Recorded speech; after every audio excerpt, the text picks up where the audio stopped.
cheval entre dans la forêt. Et après? Fin de citation.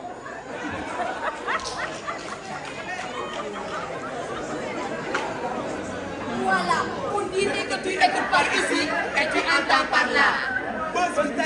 Fatimata Diallo ak Rouge Silence. Donc bref. Rouge Silence de Fatimata Diallo est un hymne au pardon, à la résilience, mais surtout une ode à l'amour. Amour omniversi, comme écrit sur le précieux marque-page qui m'a été offert avec le roman dit Béatrice Bernier-Badé.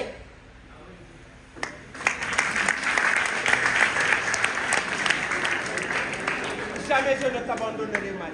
J'irai chercher ta lumière dans la boue et dans la nuit. Je creuserai la terre, extirper les racines du mal. Je traverserai les tempêtes et dompterai les vents.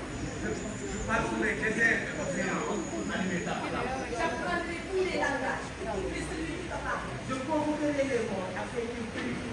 je gratterai toutes les écoles pour trouver la bonne remède. Jamais je ne t'abandonnerai, ma fille.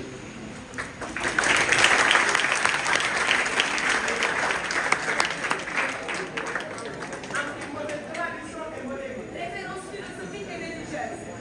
Face à des futurs incertains, vents et marées. Rouge Silence est un roman qui nous offre une porte de sortie Contre la violence sociétale.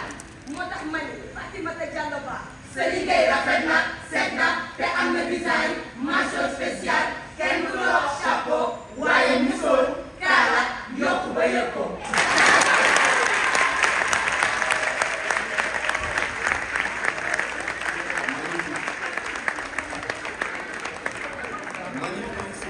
L'occasion de faire des prestations. Donc, un bonus d'applaudissements le ferait encore bien. Magnifiquement interprété au pays Espoir de la banlieue. Merci. Alors, tout le chronogramme, je suis obligé de m'annoncer moi-même parce que j'ai le plaisir de faire la présentation de Fatimata. Alors, ceux qui viennent de passer ont mis la barre très haute. Je vais essayer d'être à leur hauteur. Je ne sais pas si je vais y parvenir. Ils sont magnifiques. Donc, je vous lis une petite présentation de Fatimata que je fais avec beaucoup de plaisir. C'est une grande sœur, c'est un ami. C'est une amie, excusez-moi. On a fait beaucoup d'activités ensemble depuis le début de l'année civile, je veux dire, de l'année scolaire même. On a fait quelques régions du Sénégal, pour ne pas dire beaucoup de régions. Avec un sens très élevé du travail bien fait, elle a de qui tenir. Ses deux parents étant enseignants. Tel père, telle fille, ou telle mère, telle fille, me diriez-vous. Peu importe dans son cas, car amie de son regretté père, qu'Allah ait pitié de son âme, et de sa mère à qui nous souhaitons une longue vie et une santé de fer, elle n'a pas échappé à son destin. Le bac en poche à 18 ans, Fatimata, après ses études en lettres classiques à Poitiers et à Paris, finit par embrasser la même profession que ses parents. Professeure de lettres classiques, elle enseigna le français, le grec et le latin pendant 7 ans en France, avant de signer son retour au Bercail en 2017. Depuis, elle fait le bonheur des élèves du lycée Jean Mermoz de Dakar. La lecture et l'écriture ont toujours habité le monde de Fatimata Diallo Ba.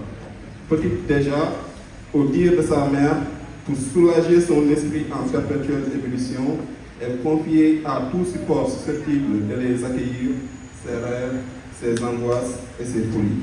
Si les murs, les bouts de papier, les bouts de tissu, les ustensiles, voire les meubles de la maison ne suffisaient pas à assouvir son désir de liberté, c'est alors vers des compagnons invisibles, ses co-débatteurs, qu'elle se tournait pour certainement refaire du haut de ses berges à peine écloses son monde. J'adore lire et écrire, confie-t-elle. La vaste culture littéraire que charrie sa plume ô combien poétique, son verbe au parfum. Artistes de grande renommée sont là, la barbe chenue. Je parle du berger de l'île de Niort. Je salue les éminents invités de Fatimata, mais surtout je salue cette jeunesse qui a répondu à l'appel de Fatimata. et qui vient découvrir l'œuvre de celle que je pourrais appeler la grande sœur de cette jeunesse. Parce que c'est aussi ce parfum de jeunesse qui fleurit dans la littérature sénégalaise. Il faut le dire, les jeunes femmes aujourd'hui ne se laissent pas faire en création littéraire, en initiative de promotion du livre, de la lecture, de critique littéraire. Et nous, les enseignants, même si nous sommes à la retraite comme Annie et moi, mon frère Marie Cassé, nous continuons à faire cette promotion, comme la troupe l'a montré tout à l'heure, Espoir de la banlieue. Il faut aimer la lecture, il faut lutter contre l'ignorance où qu'elle se niche. Il faut aimer la lecture pour rêver d'un monde nouveau. Et aujourd'hui, je pense que le Sénégal en a besoin. Et cette jeunesse qui piaffe d'impatience, elle veut prendre le pouvoir, elle a le droit de le faire. Mais elle a le devoir de se former. Et actuellement, je suis en train de corriger quelques épreuves du concours d'entrée à la FASTEF pour les futurs professeurs de français.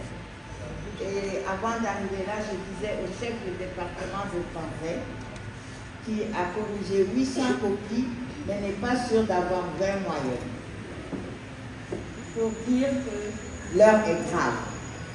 L'heure est grave quand vous entendez dans des textes analyses logiques très non relatives, quand vous entendez pour un adjectif non commun, donc vous vous demandez ce qui se passe au Sénégal, au pays de Senghor, au pays de Birago Diop, au pays de tant de grandes dames des lettres.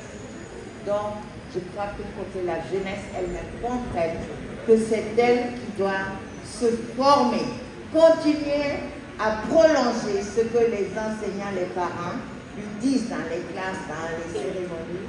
Je suis contente de voir mon éditeur, Elhadji Diallo, qui nous rejoint, pour dire que ce genre de rencontres, nous souhaitons qu'on les multiplie, mais surtout nous souhaitons, comme nous l'ont dit les acteurs, que les élèves lisent et que les parents achètent les livres pour les enfants.